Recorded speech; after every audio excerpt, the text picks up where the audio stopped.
Hello and welcome, I'm Nef442 and this is the SketchUp tutorial episode 26.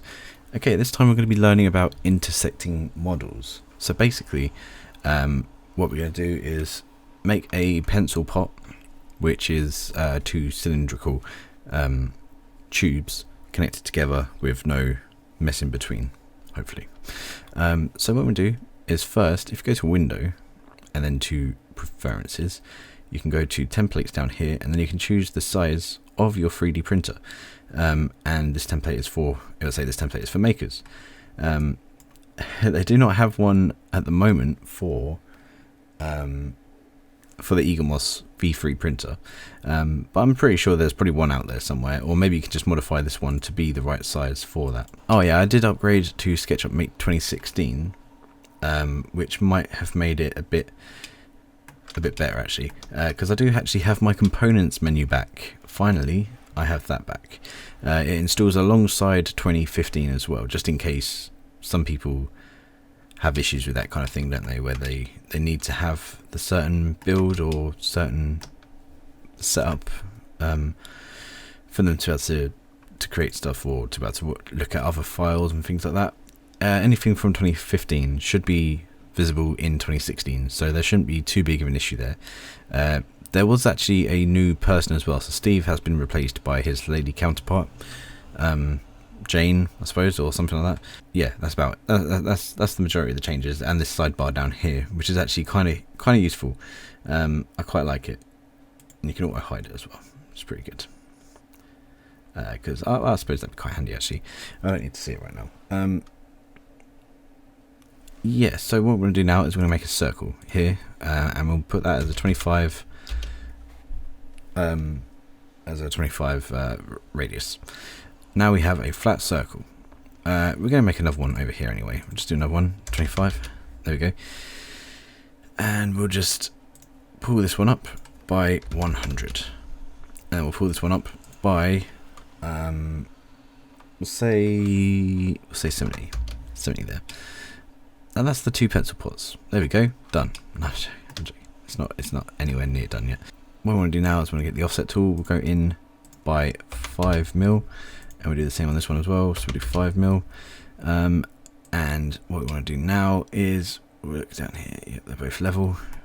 We'll extrude that one down by 95, and that brings it so there's a 5mm base on both of these. And we'll do that for 65 because that was 70. So yeah, that's good, and you can check that if you go into View, Face Style, X-Ray. You can see that there is that gap at the bottom, so it's going to be alright.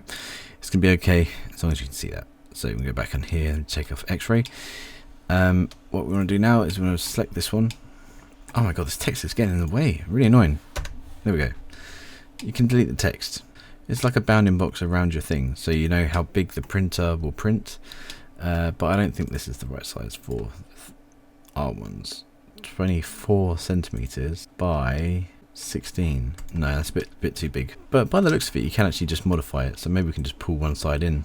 Okay, so what we want to do now is just triple click this one, and we'll just move that inside the other circle. So we'll do that. Let's see. We'll do a little bit more. Do it like that. That's fine. Okay, so these two are now a single object. So if we triple click that, it selects it all as a whole. So we can right click and then intersect faces, and then with selection, and now they're both one bound object. And you can see here it's like created a line down there where the intersection is. Now what we need to do is just go into View, Face Style, X-Ray. Now we can see inside, and we would like to remove the faces that we cannot see. So we get the eraser tool out. Oh, bloody hell. Okay, sorry, it's a bit wibbly wobbly at the moment. So we'll just get rid of this bit, and this bit, and this bit. We'll get rid of this line here, and these ones down here as well. There we go. And then we want to get rid of the bits inside. So if we go down from this angle, we can see that quite clearly. Get rid of that and that. And then also on the inside like bit here, we want to get rid of that. We don't really want any bits that we don't need, because then it might print weirdly, and we don't want that. So we get rid of that and that and that. We get rid of that one, and that one, and that one. And there we have it. The inside is done. And now I can guarantee there is going to be some issues on the outside. Or I can nearly guarantee there's going to be some issues on the outside with how it looks. Let's go into face style, turn X-ray off and see how it looks. Oh my god, no, it's actually okay. It's okay. Wow, I'm quite surprised at that. I thought there would be some kind of issues with that, with how it looks. But no, that seems to have worked okay actually. And you can't see from the inside any lines. The outside seems to be working pretty good. And that would hold your pencils for you. 25mm radius circles. Well, 20 I suppose, because obviously you've got the 5mm edge as well. I'm quite surprised that that worked actually, without any issues. But if you was to have an issue, you can clear it up with just the pencil tool here and just like draw a line across there. If you draw the line across there, it will fill in this bit here. If you're missing that part here, if there's missing the inside or the outside, you can draw a line from one down here up here and just draw like a straight line up, and that should fill in the whole thing, hopefully. Sometimes it works, sometimes it doesn't. And then also here or here as well if that part's missing, or here and here, and then also same thing underneath as well.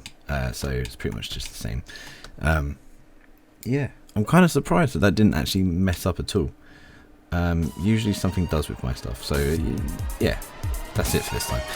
Don't forget to comment and subscribe. Let me know what you think. Follow me on Twitter, that's @Navy442, and